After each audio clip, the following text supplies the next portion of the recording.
Have you ever wondered whether being really good looking will make you a better Elden Ring player? You haven't? Well, neither have I. Until today, that is. So, let's find out whether pretty privilege exists in Elden Ring.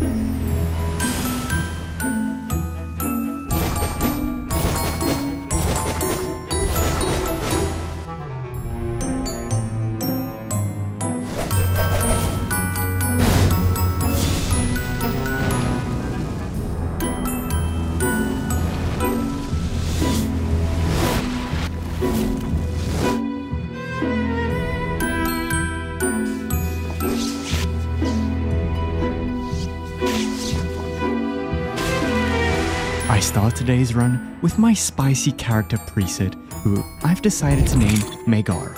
And where else would we begin but at the cocoon of the Empyrean?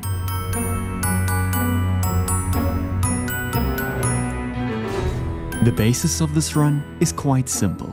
I can only use armor, weapons, and spells that are aesthetically pleasing to my eyes.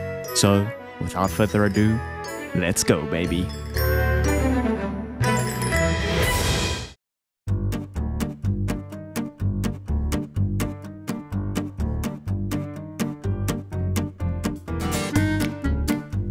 Believe it or not, this ugly fuck has 2 items that we require.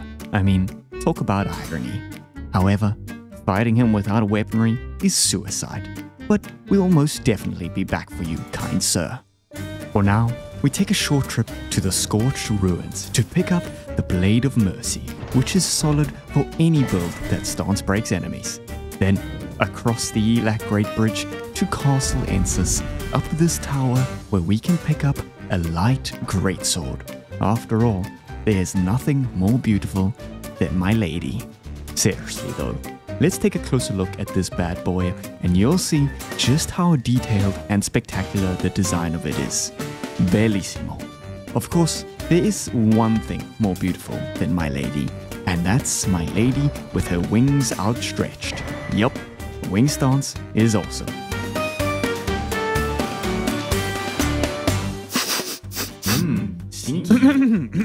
Okay, so the Curseblade enemies. These guys are absolute nutcases and can punish you most grievously if you're not careful. Luckily for Megara, she has Milady, and wing stance is no joke, meaning we can stunlock this fool into oblivion. And would you look at that? He dropped all 5 items. I guess today's my lucky day. How lucky, you asked? Well, let's do some quick math. The drop rate for each item is around 3%, and as each drop rate is independent of one another, the probability of them all dropping is the product of their individual drop probabilities. Let me translate that to English quick. That's 0.03 to the power of 5, which equals approximately 0.000000243. 7 zeros, which is basically impossible. What I'm trying to say is that I used fucking cheat engine.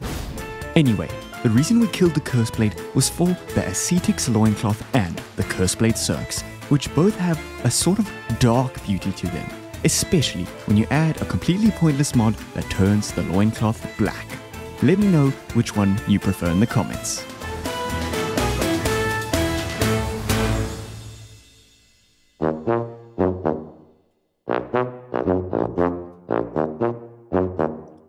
Okay, so in order to become the prettiest girl that ever there was, I still needed a little bit more setup. The first thing on the agenda was of course to tell Moore to remain sad forever and die.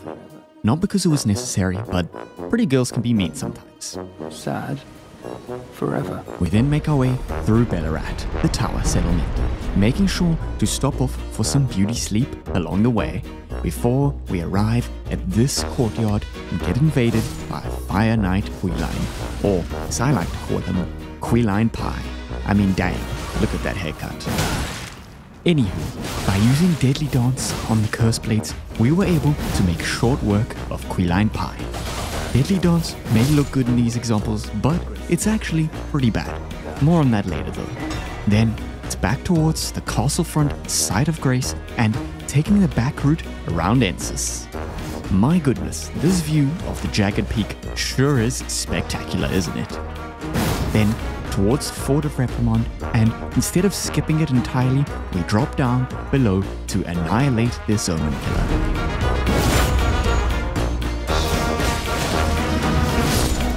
And pick up the Iris of Occultation, which is necessary for Key Lime Pie's quest.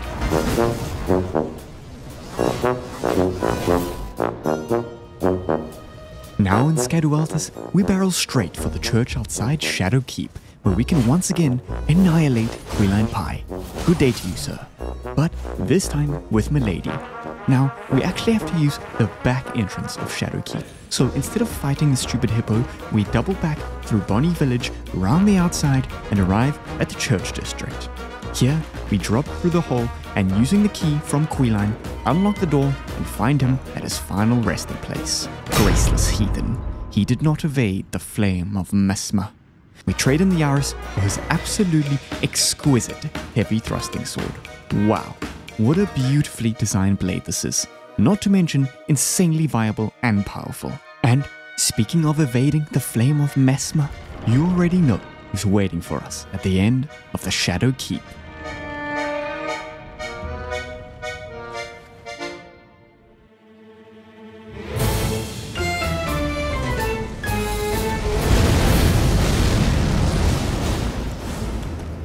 Now, I got this fight down pretty good, and I'm able to do it hitless pretty confidently. I alternated between the Curse Blades and Milady for this fight, because I like them both too much to leave one out. The only problem with the Curse Blades is deadly darts.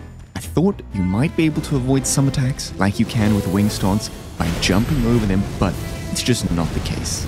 Combine that with its lackluster damage and literally zero hyper armor, and it's just not as good as other skills, but definitely still usable.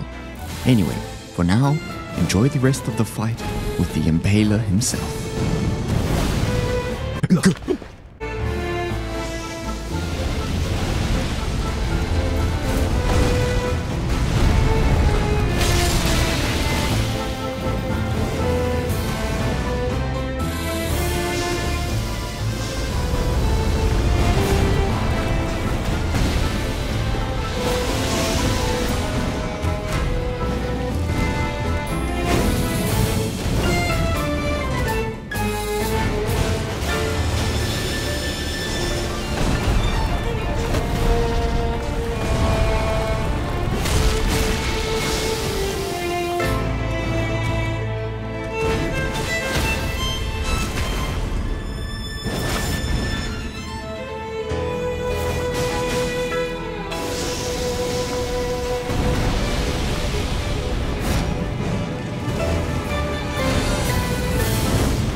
America, a curse upon thee.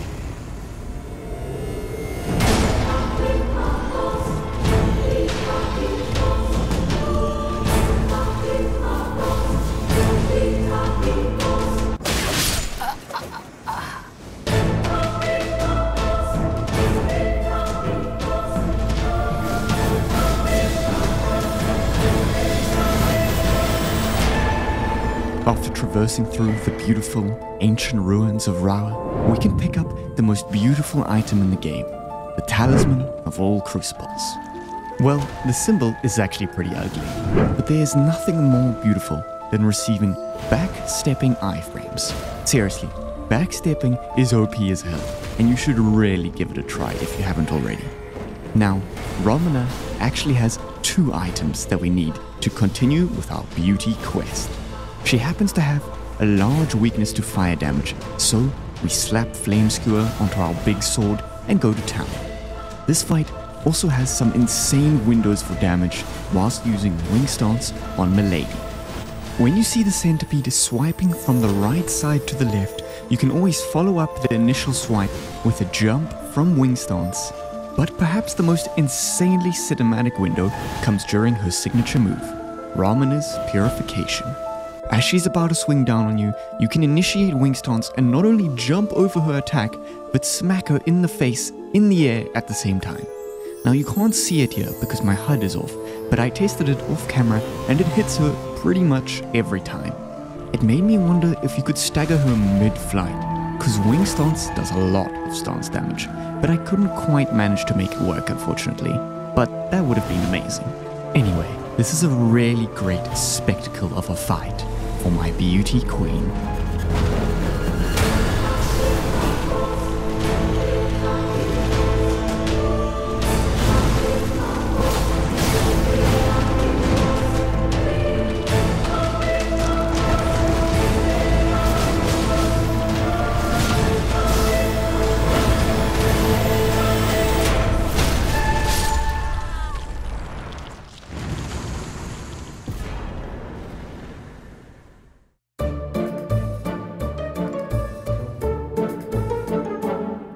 From this random-ass tombstone, we can duplicate Romina's remembrance to pick up two of the most beautiful items in the game, the pole blade of the Bud Halberd and Rotten Butterfly's incantation.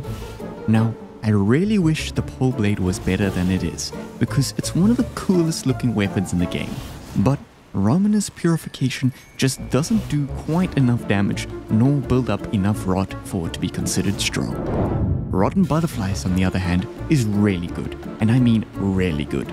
It basically procs rot instantly on every enemy in the game, and it can also be used to stylishly avoid attacks that can otherwise be jumped.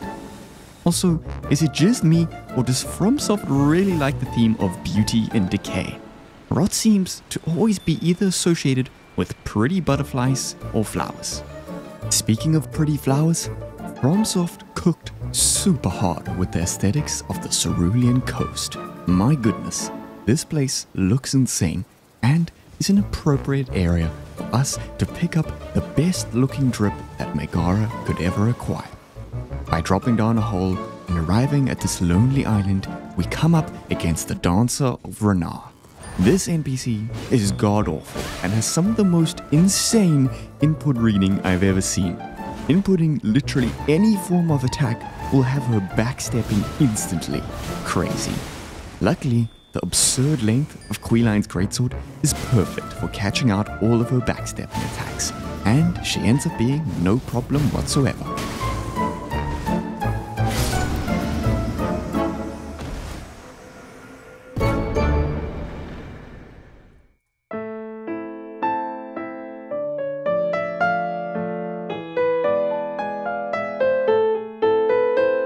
My goodness, what an exquisite view that is.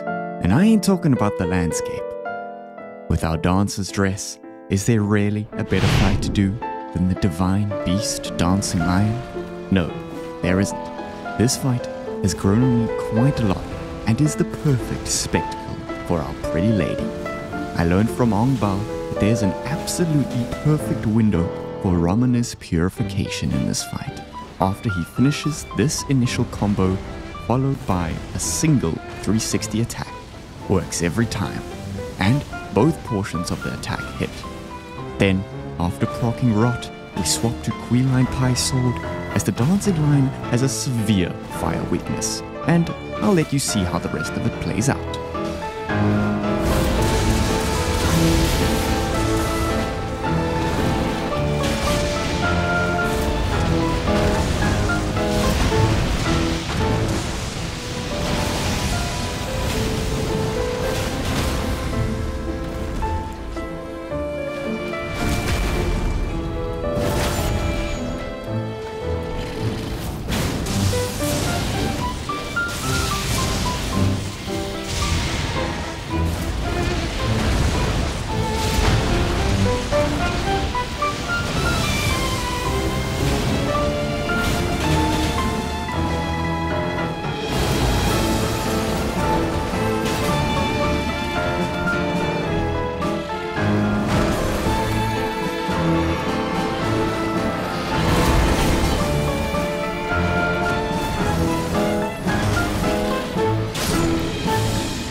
Don't at me, but this is the best fight in the game, and it's not even close.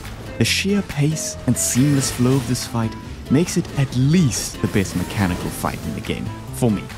We of course go light greatsword against light greatsword, and I wouldn't have it any other way. I don't have too much else to say about this fight, and I'd rather the gameplay speaks for itself. So, enjoy.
If you think we are done collecting weapons, then you are sorely mistaken. Back to the Shadow Keep, we release the sewer water back into the land, which is super hygienic by the way. Then, going down under, we discover another flower. This time, a much larger and angrier one. Luckily, Queline's greatsword is pretty much the perfect counter to this thing. Slap on Flame Skewer or Flame Spear with Flame Art, Affinity, and this thing gets completely obliterated. I'm pretty sure it took one Flame Skewer and 2 to 3 light attacks to immediately phase transition this thing, and shortly thereafter, we put the Sunflower back into the dirt where it belongs. With its defeat, we can acquire another beautiful weapon, literally a gigantic flower. Looks can be deceiving, however, because this flower hits like an absolute truck, having one of the strongest charged heavies in the game. Colossal weapons are supposed to hit slowly, but the charged attack on this thing comes out super quick. It also deals a pretty solid amount of holy damage, which Commander Gaius happens to be weak to. So I'm sure you know what comes next. Now, a lot of people like to cry about this fight, which I don't understand because I think it's really solid. Yes, the charge attack is awful, but with the All Crucible Talisman, it makes it very consistent and easy to avoid. Speaking of consistent, Gaius pretty much never has any variation in his combos, so this fight is very predictable and can be done quite consistently. Simply get good, kids. But yeah, mid-rolling in this fight is completely awful.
So, we've come to the final battle.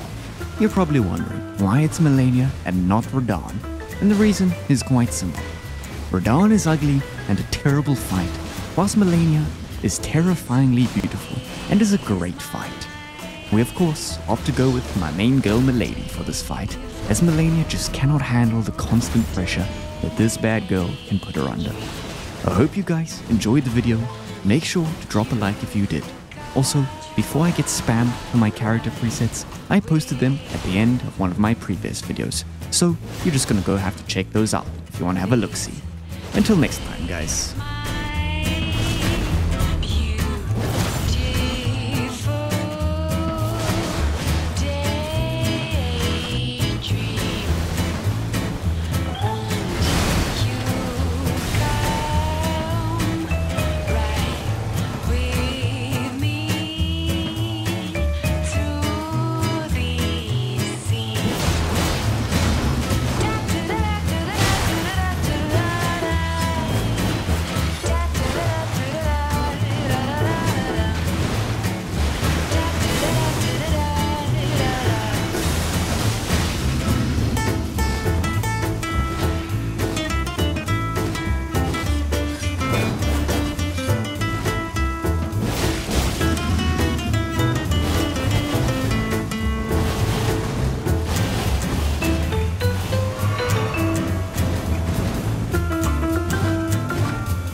The mark of a true lord.